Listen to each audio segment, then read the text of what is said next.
Good morning, all participants. I wanted to welcome you all to today's webinar on advanced vapor sorption applications for pharmaceutical materials, utilization of co-absorption isotherms, and Raman spectroscopy, brought to you by Surface Measurement Systems.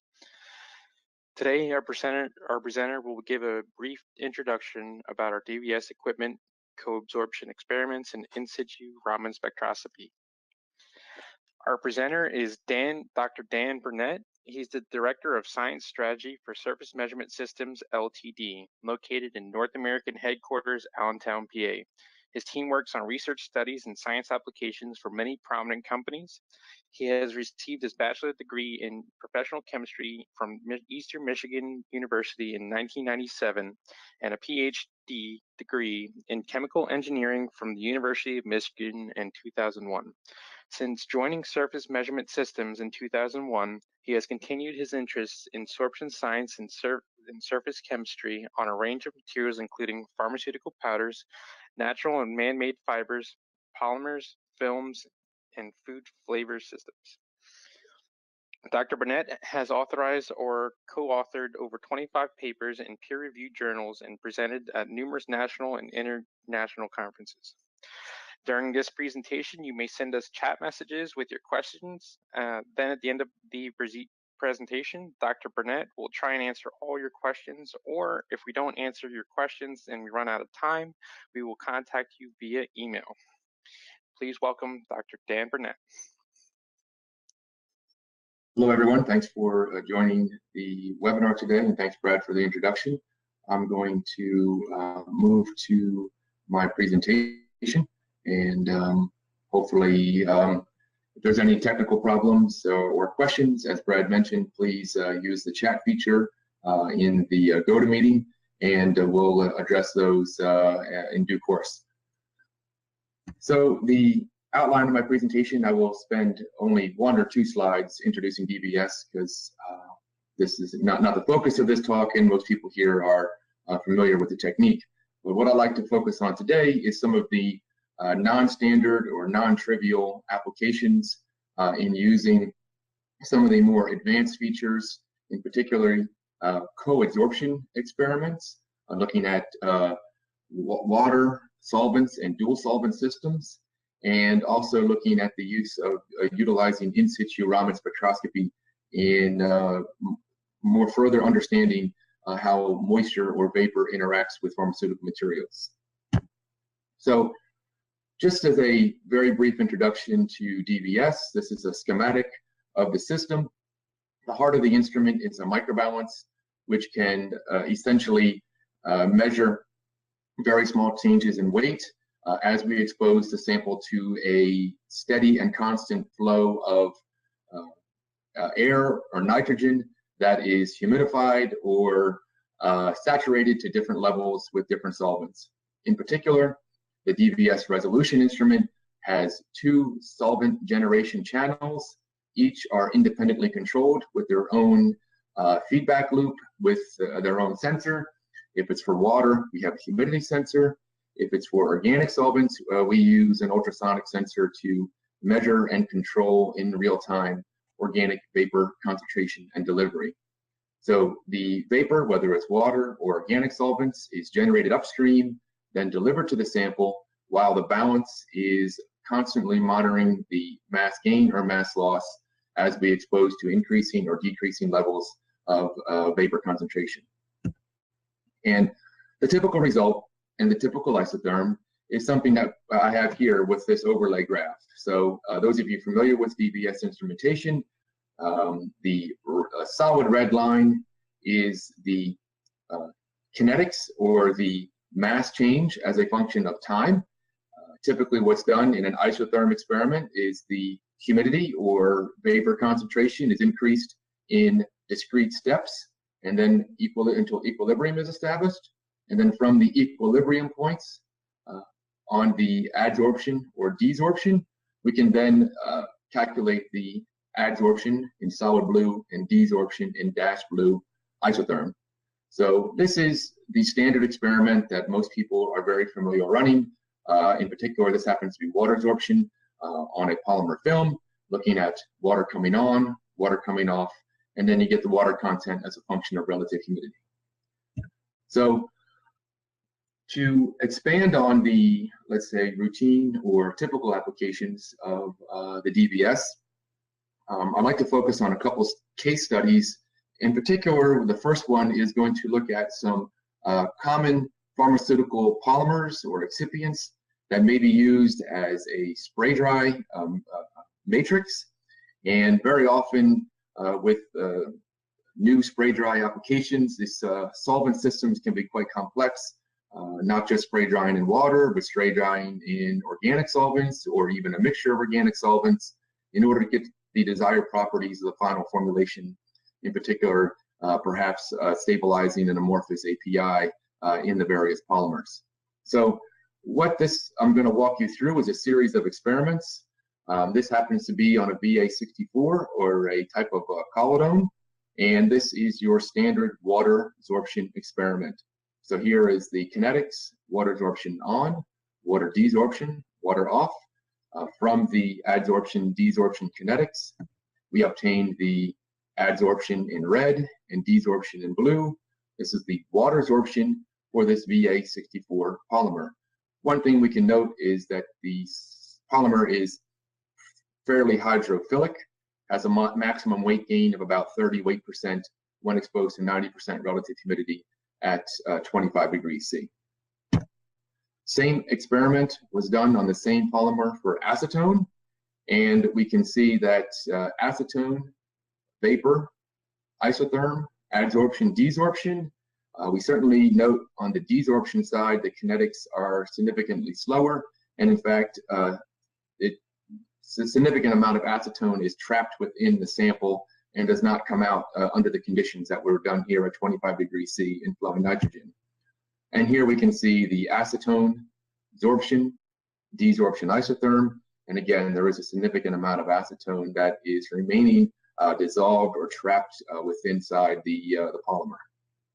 So we wanted to look at, in a competitive situation, how would the presence of water affect the acetone absorption properties for this material?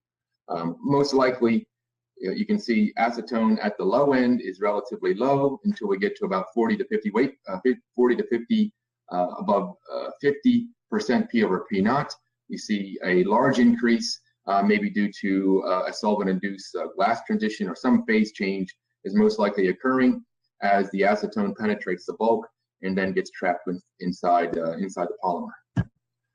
So this series of experiments is now we have in a co-adsorption situation. So what's done in these experiments is there's a background relative humidity, and then acetone vapor is introduced on top of the background relative humidity. So for instance, in this red experiment, the background relative humidity is maintained at 10% relative humidity. Then the acetone vapor is increased in 10% steps till we get the adsorption isotherm, and that's done at 10% relative humidity. Another experiment at 20% relative humidity in blue, and a third experiment at 30% relative humidity in green. And what we can see is that when we compare this to just the raw isotherms, and this is a little bit busy, but let me just remind you, this red line is water absorption, the blue line is pure acetone absorption, and then the green, lighter blue or cyan, and pink are now acetone absorption in the presence of water. So when we have pure acetone, let's say at 20% P over P naught, the sample only picks up maybe 3-4 weight%. But then when we have acetone present, we can see that, when we have water vapor present at, let's say, 10% relative humidity, we can see now the acetone uptake increases significantly, and so on and so on. When we get to 20%, it even goes higher. At 30% relative humidity, the uptake decreases a little bit, most likely because you're competing for the same sites. So by having water present, you're most likely making the material more plasticized, and it's able to pick up more acetone vapor in the presence of moisture than in not the presence of moisture.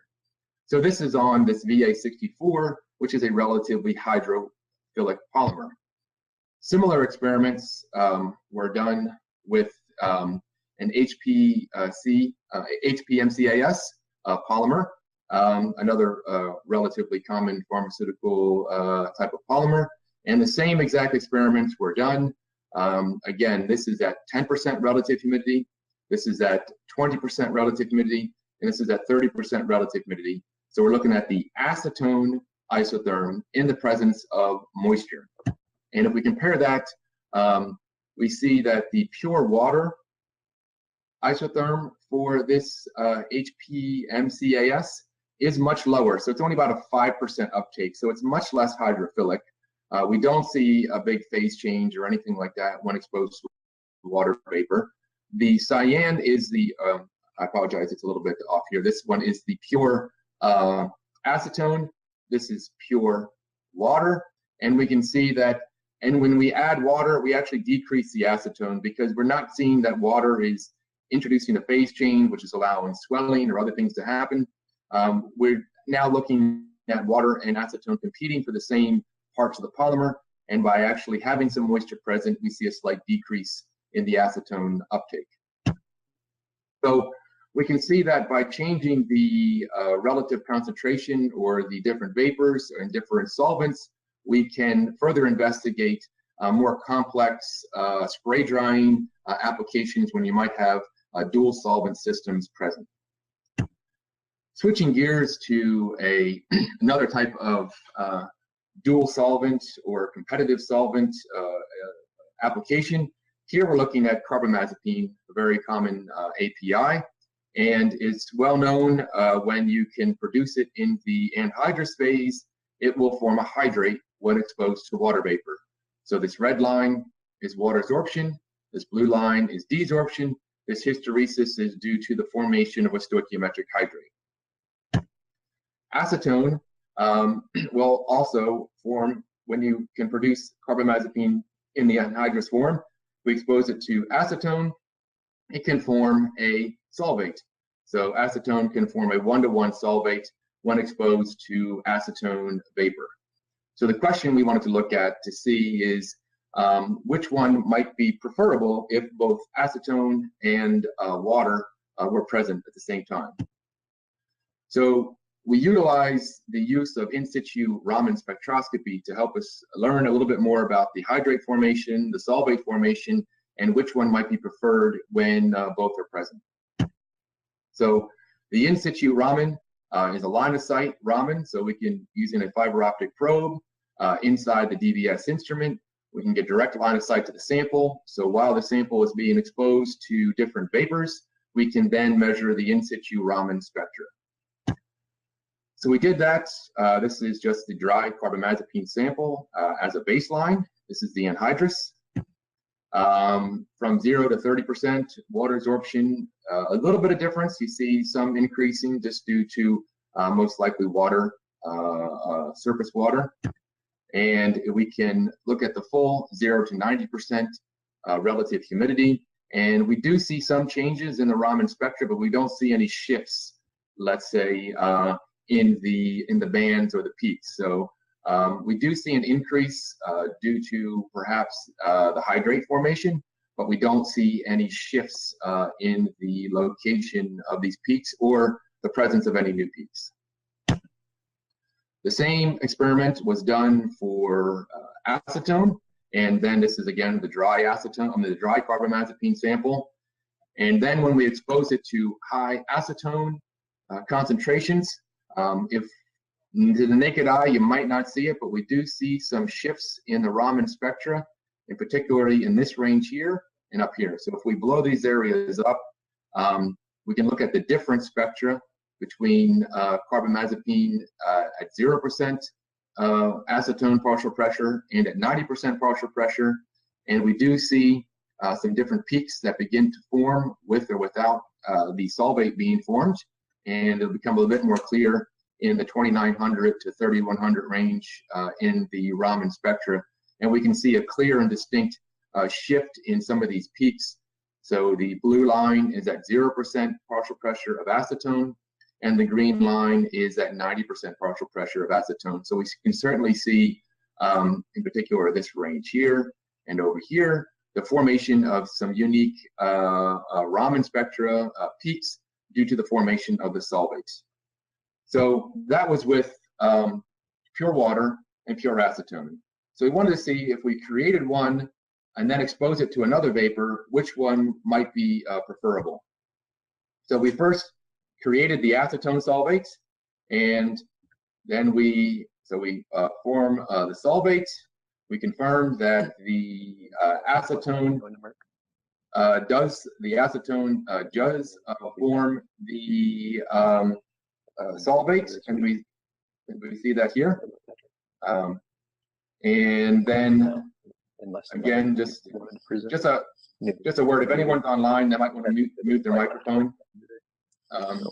That would be helpful. So again, we have the acetone solvates formation here. We have confirmation of that in the Raman spectra. Then we took the same sample, still exposed to the acetone vapor, and then exposed it to water vapor. And what we see is when we expose it to 10 or 20% relative humidity, we see a large decrease in mass. Most likely, from the gravimetric data, this might suggest that the hydrate is replacing the acetone solvate. So acetone has a higher molecular weight than water. So if we're replacing the solvate with a hydrate, we would expect a net loss in mass. And in fact, we see that here. But what we can then do is look at the Raman spectra to help confirm or deny or support this gravimetric data. And that's what we do in fact see, is that when we have, for reference, again, it's a little bit busy, I'll show a slide or two in a bit that'll make this a bit more clear. When we have the acetone vapor present, we can see the formation of the solvate. But then when we expose it to water, we can see it goes back to what looks like the hydrate form. So we can see again, this is when we have the solvate formed. We take that example and we expose it to the water vapor, and the Raman spectra does support that the hydrate is preferred when both are present. So this might suggest that the hydrate is more stable or thermodynamically preferred versus the solvates. So this is an example of where the gravimetric data shows you some information, but the combination of the in situ Raman helps confirm what you think is happening. So I wanted to move on to another example of using Raman spectroscopy, and again, looking at polymorph conversion. We were looking at some mannitol. Mannitol is able to be formed in 3 different polymorphs. The beta form is considered the most stable. We did the water absorption and in situ Raman on beta mannitol, and we can see we did not see any structural changes as we go from 0% humidity up to 90, back down to 0. All the spectra look the same. So we didn't see any polymorphic change due to water absorption on the beta mannitol. A mixture of alpha and beta mannitol. The gravimetric data, again, doesn't suggest any visible changes in it. And the Raman spectra does show the formation, or does show the location and the presence of the alpha form and the beta form, but we don't see any structural changes as we go from 0 to 90, back down to 0% relative humidity. The alpha and the beta are both relatively stable. They're not converted just due to water vapor at 25 degrees C. So the delta form is known to be the least stable form of mannitol. And when we expose it to 95% relative humidity, we did start to see some instability that may suggest a slow transformation when exposed to 95% RH. However, in the Raman spectra, it's very difficult. We did not see the strong formation of the beta present. We just saw the delta. So we wanted to see if we chose a different solvent, could we force this transformation to occur faster or more pronounced? So we used some ethanol, and we exposed the delta mannitol to 95% partial pressure of ethanol at a higher temperature at 45 degrees C. The gravimetric data suggests this might be a bit faster transition. And then in fact, when we looked at the Raman spectra, we do see when we look at time resolved spectra, so we exposed it to 95% partial pressure of ethanol at 45 degrees C, took spectra over time. We do see that the distinct beta peak, this black spectra is the reference beta spectrum. We can see the growth in the beta phase. So we do see that the Raman spectra, although the gravimetric data maybe hints or suggests that, the Raman data is able to confirm that we're converting the unstable delta form to the more stable beta form at these conditions. So my final example, before I pause for any questions and wrap up in this relatively short webinar, is to look at crystallization phenomena using the in situ Raman. So what was this experiment was this happens to be on a catalyst material, what is put into a solution of ethanol, and then we dried the sample, and this particular catalyst has the ability to form 4 different polymorphs when it crystallizes. So what we did, just for a reference again, the sample was in liquid form. So the sample was completely in a ethanol liquid form, and then we stepped down the ethanol concentration, going from 95% or wet all the way down to dry. And we looked at both the video images. You can see as this solvent evaporates, we're left with a powder material or a residue at the end. And what we then did during this experiment was also collected in situ Raman data as the solvent dried, and looked at the spectra of the resulting residue after the sample crystallized. So again, here is just an overview, a little bit better view. This is 95% ethanol. What you're seeing here is the Raman probe that's in line of sight. So we're taking pictures from below the sample, and this is the Raman probe above it. But here at 95% partial pressure ethanol, 60%, 55, you really see it start to dry. And then at 0% partial pressure of ethanol, we then see a residue is left on the sample pan. And we did look at the reference spectra of pure ethanol for comparison. And we can see as the Raman spectra indicates, we go from a 95% partial pressure of ethanol. The signal looks mostly like ethanol at the beginning of the experiment. Then at the end of the experiment, we see all of those ethanol peaks and features are removed from the spectra.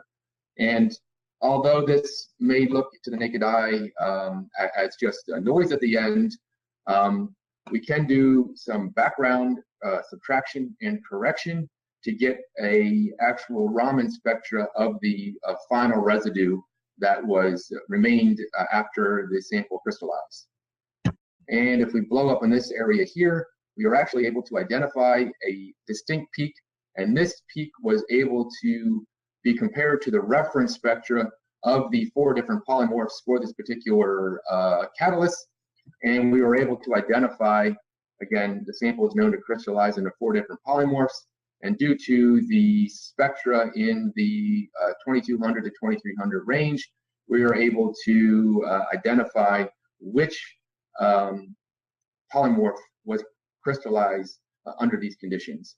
So again, the combination of the Raman experiment was quite useful to identify the preferred polymorph to crystallize under the conditions that were measured in this experiment. So to wrap up this brief webinar, the DVS is more than simply water absorption isotherms, although that is the main application for the instrument and is used quite readily for that. The combination of co-adsorption of 2 solvents or water and solvents, we can look at solvent, anti-solvent crystallization, spray dry solvents, hydrate, solvate stability or formation.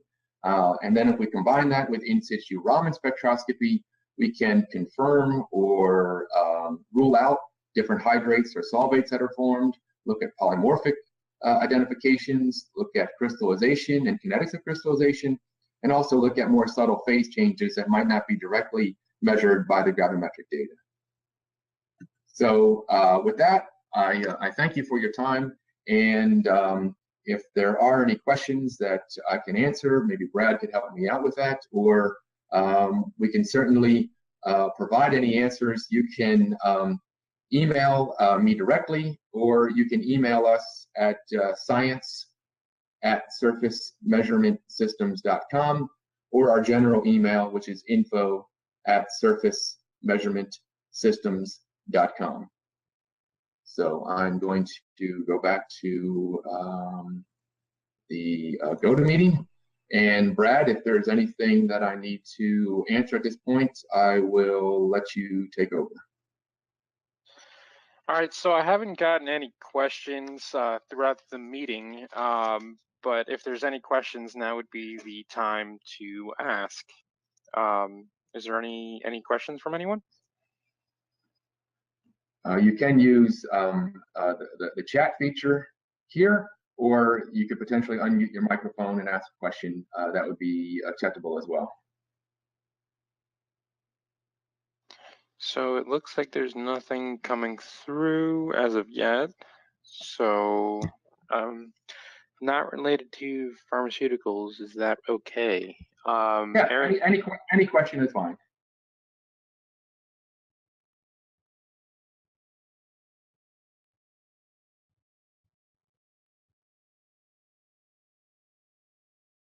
I'm just posting, science@surfacemeasurementsystems.com if there are any questions offline. But yeah, if Aaron, if you do have a question that's not related to pharmaceuticals, go ahead. What can we answer for you?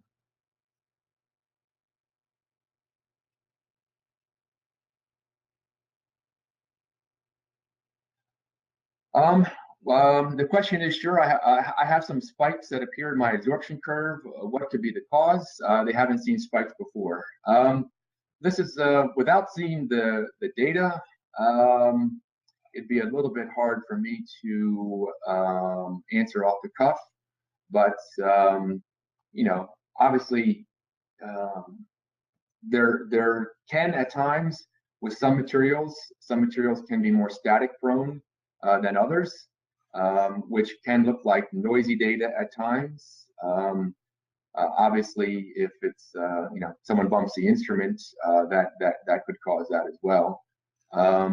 My suggestion, if you are able to, and your IT department and legal department will allow, if you want to email the data file to our science team, we could look at it in detail and then get back to you with some suggestions. I mean, if it's because we can tell if the noise looks random, or if it's something due to the sample or static, or if there is an increase followed by a decrease. Sometimes that's related to a phase change, but I would recommend you email us the data file so we could perhaps, or maybe if you can't send the data file, maybe at least some screenshots of what the data looks like. We could help you out with that. Are there any other questions? If there are no other questions, I want to thank everyone for joining us today. We hope you found today's topic useful.